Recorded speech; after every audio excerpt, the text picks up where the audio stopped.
আর 200 টাকা বেশি দেবেন বাবু। নন্দার কথায় বেশ রেগে গেল গিন্নি।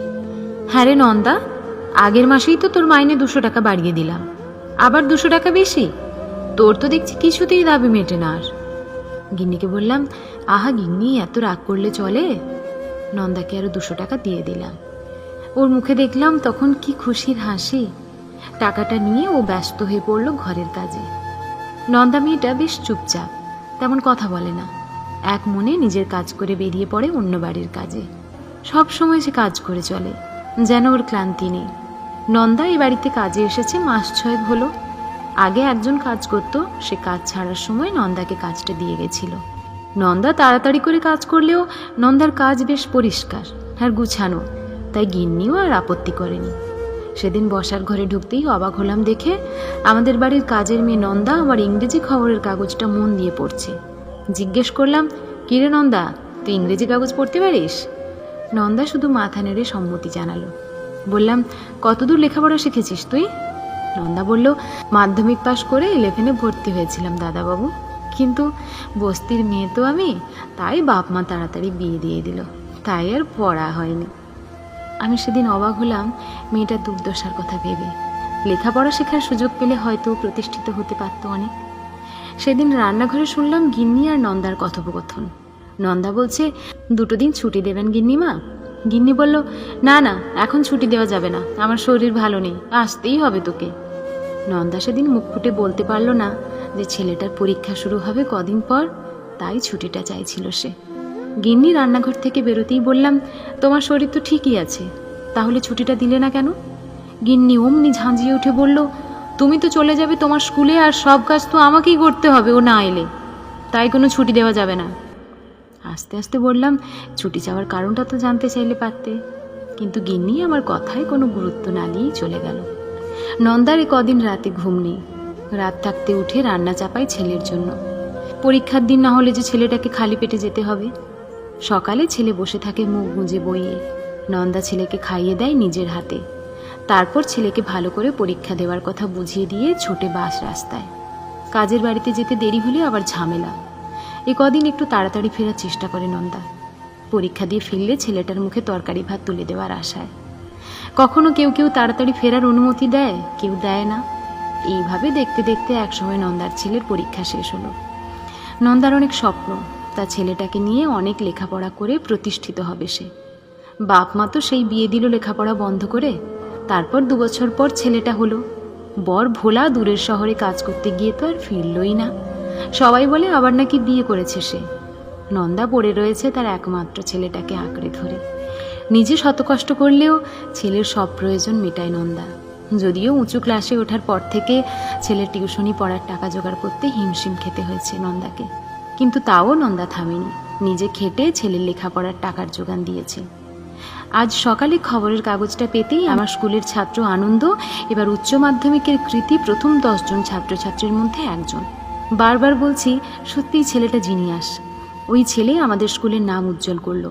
আমি খুব খুশি আনন্দর শিক্ষক হিসাবে। রিটায়ার হওয়ার 1 বছর আগে আমার এটা অনেক বড় প্রাপ্তি। এর আগে আমাদের স্কুলের কোনো ছাত্রছাত্রী এত ভালো রেজাল্ট করতে পারেনি। তাড়াতাড়ি করে রেডি হলাম দামি শার্ট প্যান্ট বুট পরে। আজ নিশ্চয়ই সাংবাদিকরা স্কুলে আসতে পারেন। যতই হোক আমি কৃতি ছাত্রের শিক্ষক বলে কথা।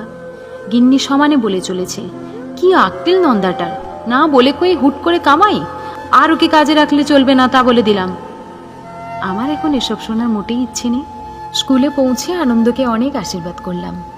রেজাল্ট দেওয়া হচ্ছে, সব মাস্টার মশাইরা সেখানে উপস্থিত। একজন শিক্ষক প্রশ্ন বললেন, আনন্দ, তুমি তো এত ভালো রেজাল্ট করেছো, তোমার জুনিয়র ভাই বোনদেরকেও একটু বলো তোমার কঠোর অধ্যাবসায়ের কথা।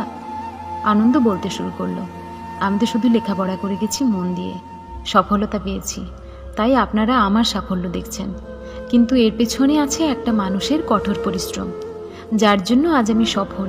আজ আমি তাকে দেখাবো আপনাদেরকে। আমাদের স্কুলের সেরা ছেলেটা হঠাৎ ছুটে গেল স্কুলের গেটের কাছে। দেখলাম হাত ধরে টেনে আনছে একজন মহিলাকে, কিন্তু এই মুখটা তো আমার খুব চেনা। এই যে আমার বাড়ির কাজের মেয়ে নন্দা। আজ আমি আর মুখ তুলে তাকাতে পারছি না নন্দার দিকে। ওর মুখে জয়ের হাসি।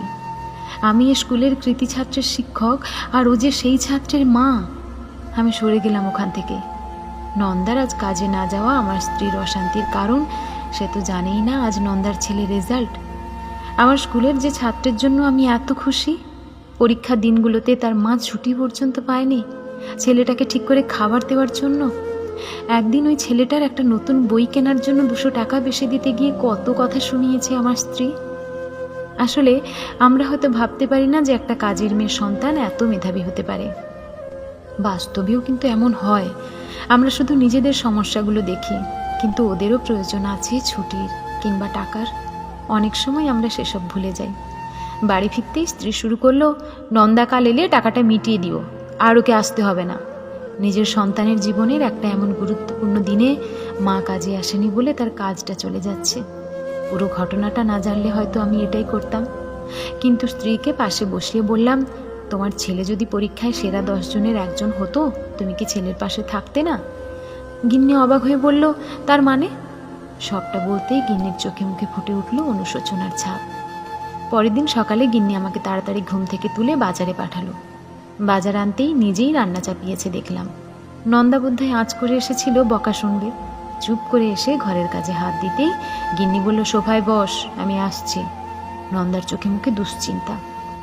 আমি দেখলাম আমার রাগী গিন্নি হাতে এক গাদা টিফিন বক্স এনে ধরিয়ে দিল নন্দার হাতে। বলল, বলিস নি কেন সব কিছু? বল। এগুলো ছেলেটাকে খাওয়াস বলিস আমি পাঠিয়েছি। আর একদিন আনিস আমার বাড়ি। ছেলে মেয়ে বড় হয়ে ভুলতে বসেছে আমাদের কথা, তাই মেজাজ ঠিক থাকে না রে। যাবন, 2 দিন ছুটি, তোর সব কাজ আমি সামলে নেব। আমি বললাম, নন্দা এই নে, এটা আমার প্রিয় ছাত্র আনন্দর জন্য উপহার, তার মাস্টার মশাইয়ের তরফ থেকে। বলে 2টো নতুন জামার প্যাকেট ধরিয়ে দিলাম ওর হাতে। নন্দা অবাক হয়ে তাকালো আমার দিকে। আমি বললাম, হ্যাঁ রে নন্দা, আমি তোর ছেলের স্কুলের সেই শিক্ষক যে কিনা তোর ছেলের সাফল্য দেখেছে, তার পিছনে থাকা তোর পরিশ্রমের খোঁজ রাখেনি।